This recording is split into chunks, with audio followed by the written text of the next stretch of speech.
Hand over summons మనం ఏ కేసెస్‌లో ఎప్పుడు ఫైల్ చేస్తామంటే, సివిల్ కేసెస్‌లో అండ్ క్రిమినల్ కేసెస్‌లో వచ్చేసి ప్రైవేట్ కంప్లెయింట్స్‌లో ఫైల్ చేస్తామనమాట. ఏ ఏ సిట్యుయేషన్స్‌లో ఫైల్ చేస్తాము మనం వీటిని అంటే, ఇప్పుడు మనకి సివిల్‌లో డిఫెండెంట్ కావచ్చు, క్రిమినల్ కేసెస్‌లో అక్యూజ్డ్ కావచ్చు, వీళ్ళకి సమన్స్ కడతామనమాట. సమన్స్ కట్టిన తర్వాత వాళ్ళు మేనేజ్ చేసుకుంటారు తీసుకోకుండా. ఆ టైంలో వాళ్ళు అక్కడే ఉన్నారని మనకి తెలిసి ఇన్ఫర్మేషన్ క్లియర్‌గా ఉన్నిన తర్వాత, వాళ్ళు తీసుకోవట్లేదని తెలిస్తే కోర్ట్‌లో మనం హ్యాండ్ ఓవర్ సమన్స్‌కి పిటిషన్ ఫైల్ చేసుకొని, పిటిషన్ అలో అయిన తర్వాత ఈ పార్టీయే డైరెక్ట్‌గా ఆ సమన్స్‌ని తీసుకొని వెళ్ళి అపోనెంట్ కానీ, డిఫెండెంట్‌కి లేదా అక్యూజ్‌కి సర్వ్ చేస్తారనమాట. సర్వ్ చేసేసి ఎండార్స్‌మెంట్ రాసుకొనొస్తారు. సో, అలా ఫైల్ చేసుకోవచ్చు. లేదు అంటే official witness for example doctor కావచ్చు, ఇలా అఫీషియల్ విట్‌నెసెస్ ఉంటారు కదా!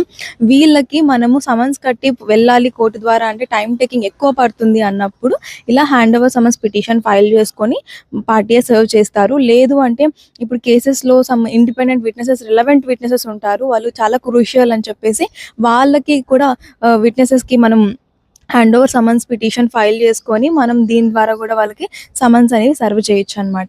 ఓకేనా? సివిల్ అండ్ క్రిమినల్ కేసెస్‌లో వీటిని ఫైల్ చేస్తారు. సో, హ్యాండ్ ఓవర్ సమన్స్ వచ్చేసి స్టార్టింగ్‌లో చేయరు. వాళ్ళక్కడ ఉన్నారు అని చెప్పేసి క్లియర్‌గా ఇన్ఫర్మేషన్ ఉన్నప్పుడు, లేదంటే అఫీషియల్ విట్‌నెసెస్ కావచ్చు, రెలెవెంట్ విట్‌నెసెస్ కావచ్చు, వీళ్ళకి ఫైల్ చేస్తారు. ఓకే. ఇలాంటి మరిన్ని అప్డేట్స్ కోసం నా పేజ్‌ని ఫాలో అయిపోండి.